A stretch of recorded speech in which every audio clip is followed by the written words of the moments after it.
दोस्तों नमस्कार। मैं हूं विमल कुमावत, मोटिवेटर, कवि और शायर। मैं आपको पहले भी कई वीडियो दे चुका हूं। आज फिर लेकर आया हूं कि व्यक्तिगत संबंध में आप महारत किस प्रकार हासिल कर सकते हैं। इसके लिए हम बात करेंगे कि अपने जो संबंध है उनमें अपन किस प्रकार से ऐसे कुशलतापूर्वक अपन व्यवहार करें कि हमारे संबंध जो है वो यथावत रहे, अच्छे रहें।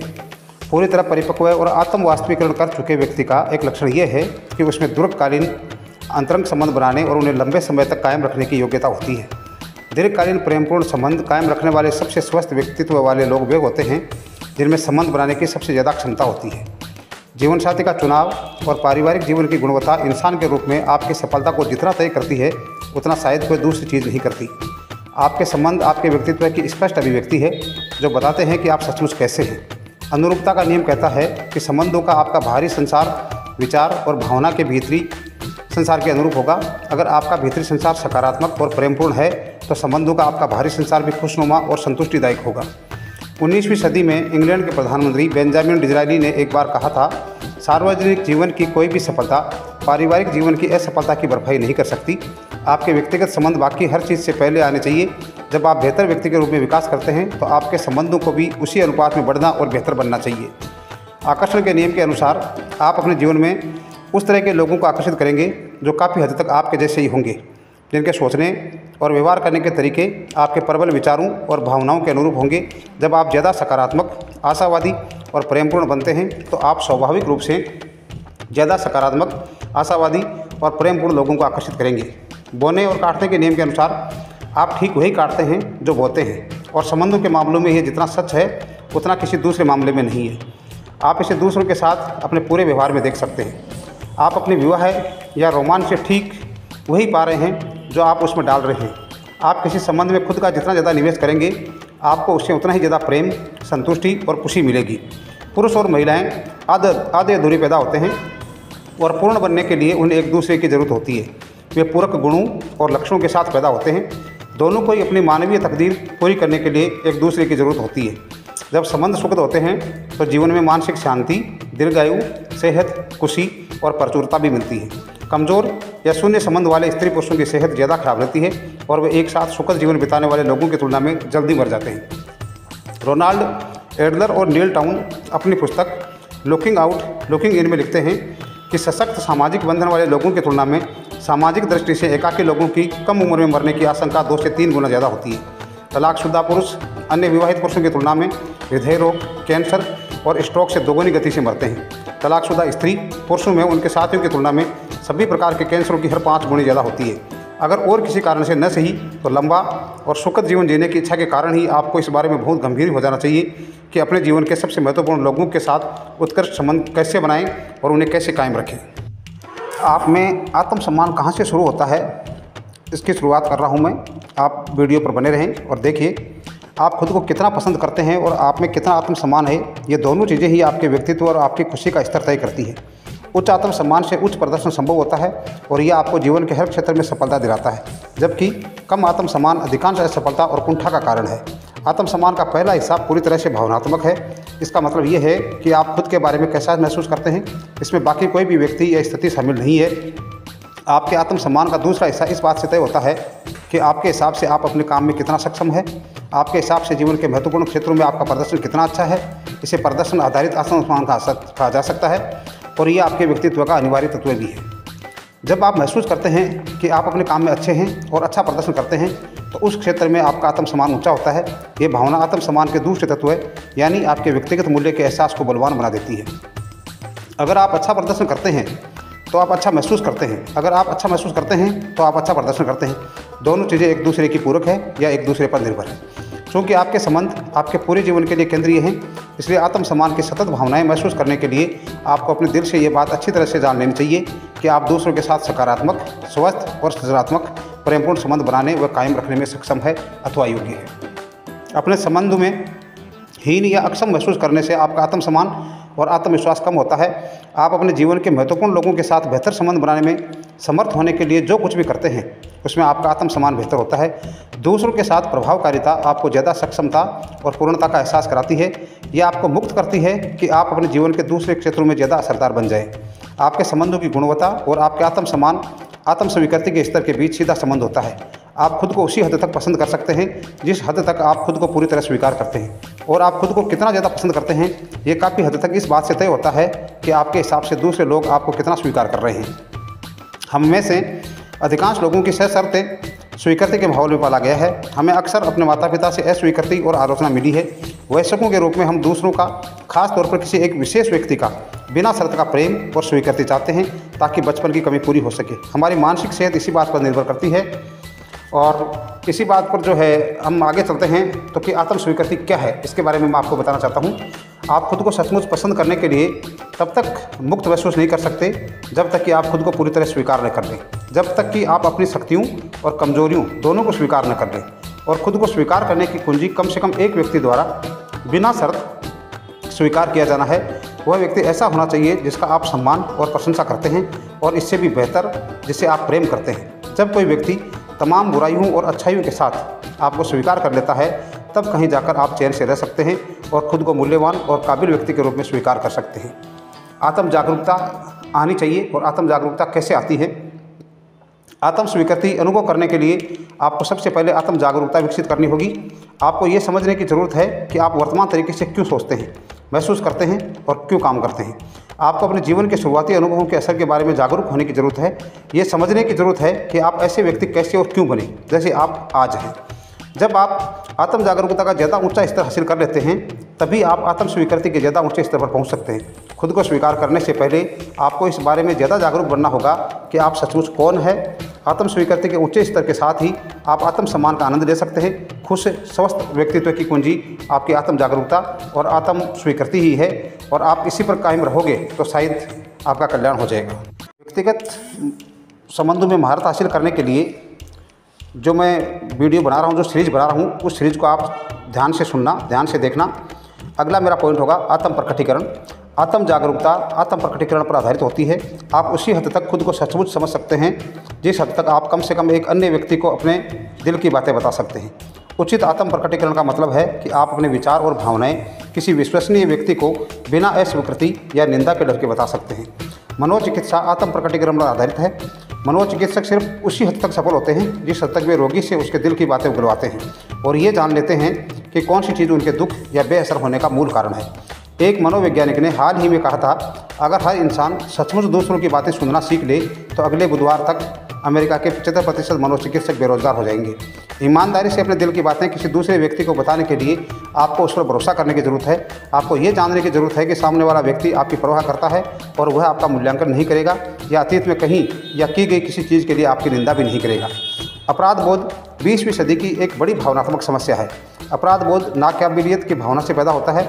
इसका एक कारण तो विनाशकारी आलोचना है और दूसरा कारण है अतीत की गलतियाँ। हम में से अधिकांश लोगों ने कुछ न कुछ ऐसा कहा और किया है जिस पर हम अफसोस करते हैं। हमने दूसरों को चोट पहुंचाई है और हमें इस पर अफसोस होता है कि हम अपनी कही या की गई चीज़ों के बारे में किसी दूसरे को बताकर इन नकारात्मक भावनाओं से मुक्त हो सकते हैं। इस तरह की साफ सफाई हमें मुक्त कर देती है और इसके बाद ही हम अपने जीवन में आगे बढ़ सकते हैं। प्रायश्चित न सिर्फ आत्मा के लिए अच्छा है बल्कि दीर्घकालीन सुख के लिए अनिवार्य भी है। सच्चा आत्म प्रकटीकरण कई बार डरावना होता है। इसके लिए जोखिम लेने और खुद को असुरक्षित बनाने की ज़रूरत होती है, लेकिन ये मानसिक सेहत की बुनियादी शर्त है। जब आप अपने विचार और भावनाएं खुलकर तथा ईमानदारी से किसी को बता देते हैं तो आप खुद को बेहतर ढंग से समझने लगते हैं। आप इस बारे में ज़्यादा जागरूक बन जाते हैं कि आप सचमुच कौन हैं। आप खुद को और अपने जीवन को बेहतर दृष्टिकोण से देखने लगते हैं। जब आप ज़्यादा आत्म जागरूक बनते हैं तो आप खुद को ज़्यादा स्वीकार करने लगते हैं। जब आप खुद को बिना किसी शर्त के स्वीकार करते हैं तो आप आत्मसम्मान के ज़्यादा ऊंचे स्तर का आनंद लेते हैं। आप जो भी काम करते हैं उसमें आप खुद के बारे में बेहतर महसूस करते हैं। आप नकारात्मक भावनाओं से खुद को मुक्त कर लेते हैं और जो आपको नीचे और पीछे रोके हुए उन भावनाओं से आप दूर हो जाते हैं। आत्म प्रकटीकरण से आप अपने सीने से पुरानी चीज़ों का बोझ उतार देते हैं और अपनी ज़िंदगी के साथ आगे बढ़ जाते हैं। आत्म प्रकटीकरण का जो तरीका है उससे आप बिना किसी अपराध बोध के, बिना किसी आलोचना के, बिना किसी डर के आप एक ऐसे व्यक्ति को अपनी ज़रूरतें, अपनी बातें बता सकते हो जिनसे आपको कोई डर नहीं लगता हो कि वो निंदा भी नहीं करेगा, आपके लिए गलत सोचेगा भी नहीं और आपकी सब बातों को स्वीकार करेगा, उसके बाद में आपको गाइड करेगा। दोस्तों, देखा है कि विवाह के बाद में कई लोगों में आपसी सामंजस्य नहीं बन पाता है और उसके पीछे उनकी बचपन की जो पालने का जो उनका माता पिता का जो संस्कार हैं या जिस प्रकार से उनका पालन पोषण हुआ है वो सब चीज़ें मायने रखती है कि एक दूसरे से एडजस्ट कर पाते हैं या नहीं कर पाते। इसके लिए मैं कहूँगा अंतरंगता और विकास हमेशा साथ साथ बढ़ते हैं।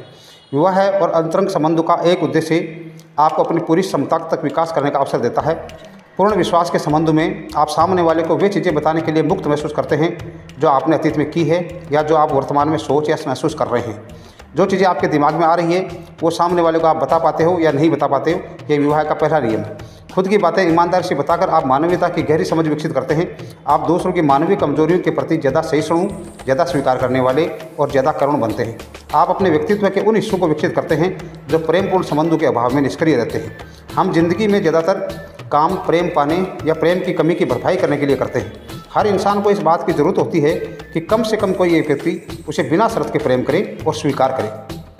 जब इस भावनात्मक सुरक्षा की संतुष्टि हो जाती है तभी आप अपने दिमाग और दिल को वह चीज़ हासिल करने की ओर लगा सकते हैं जो बाहरी जीवन में आपके लिए संभव है।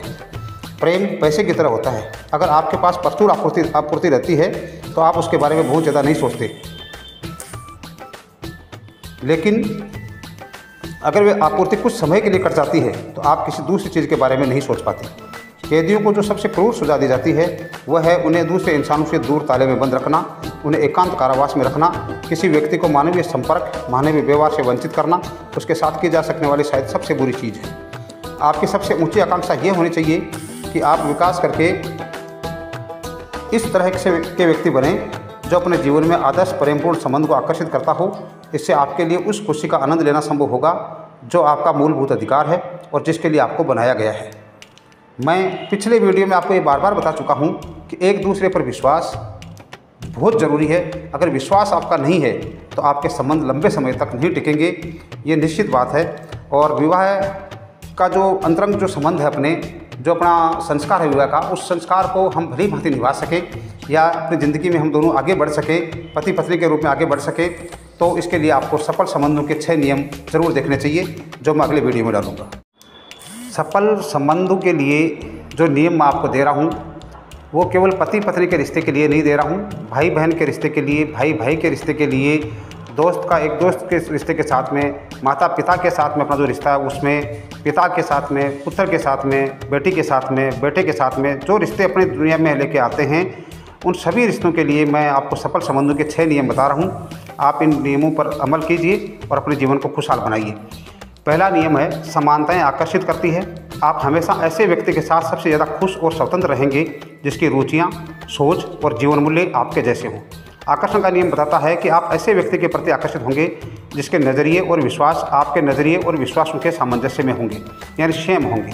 पहला क्षेत्र जिसमें वैवाहिक तथा अन्य संबंधों में समानताएं आवश्यक है वह है पैसे के प्रति नज़रिया। इसे कैसे कमाया जाए, कैसे बचाया जाए और कैसे खर्च किया जाए, ये तीनों ही चीज़ें बहुत ज़्यादा महत्वपूर्ण है। दूसरा क्षेत्र है बच्चों के बारे में नज़रिया, उन्हें कब और कितने पैदा करना है और कैसे पालना है।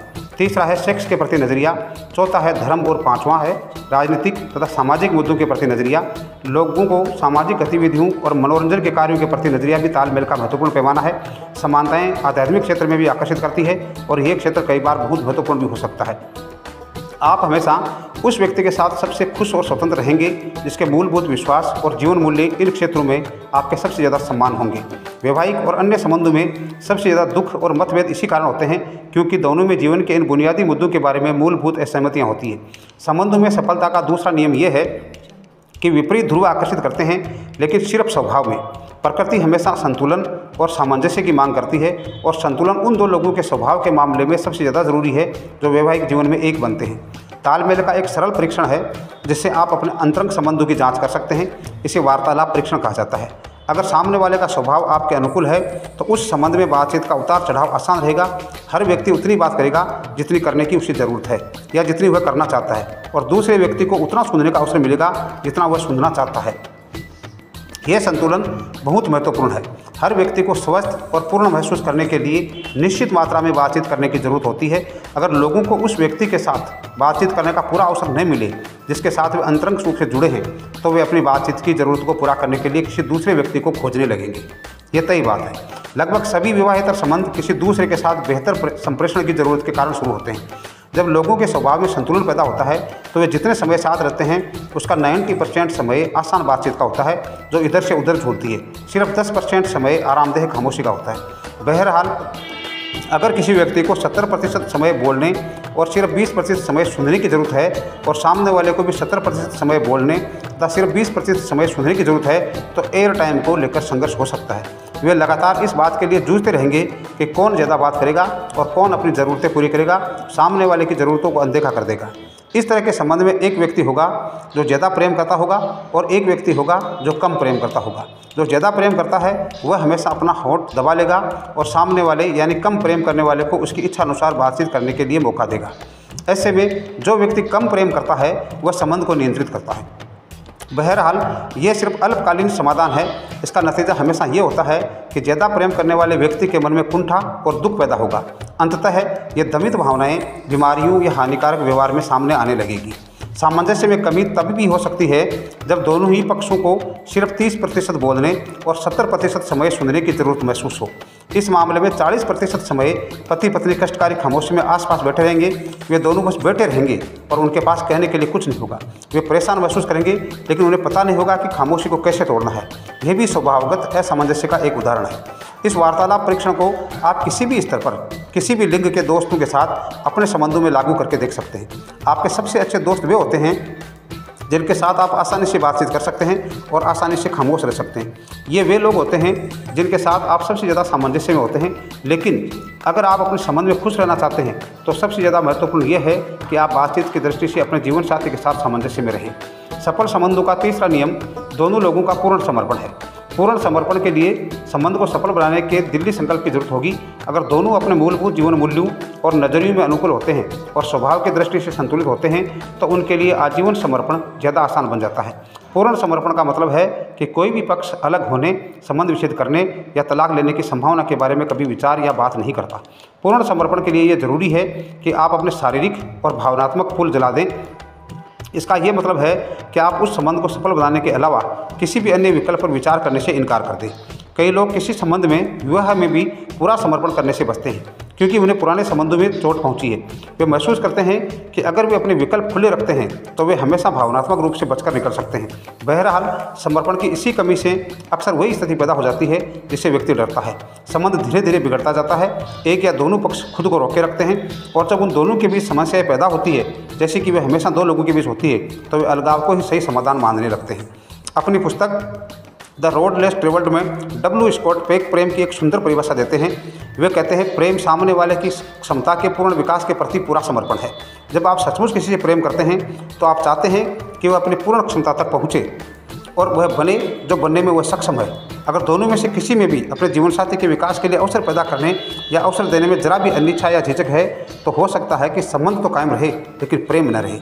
इंसान के बारे में अद्भुत बात यह है कि हम भावनात्मक रूप से सिर्फ तभी स्वतंत्र होते हैं जब हम सारे विकल्प छोड़कर पूरे दिल से एक व्यक्ति के प्रति समर्पित हो जाएं। तब कहीं हम उच्च गुणवत्ता के संबंध विकसित करने में सक्षम होते हैं जिनकी ज़रूरत हमें इंसान के रूप में अपने विकास को पूरा करने के लिए होती है। सफल संबंधों का चौथा नियम है पसंद करना।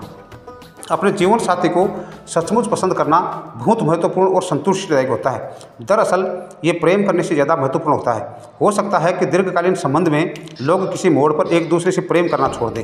हो सकता है कि एक दूसरे के लिए उनकी भावना की गहराई समय के साथ कम हो जाए, लेकिन अगर दोनों एक दूसरे को पसंद करते हैं और एक दूसरे का सम्मान करते हैं तो संबंध अनंत काल तक चलता रहेगा।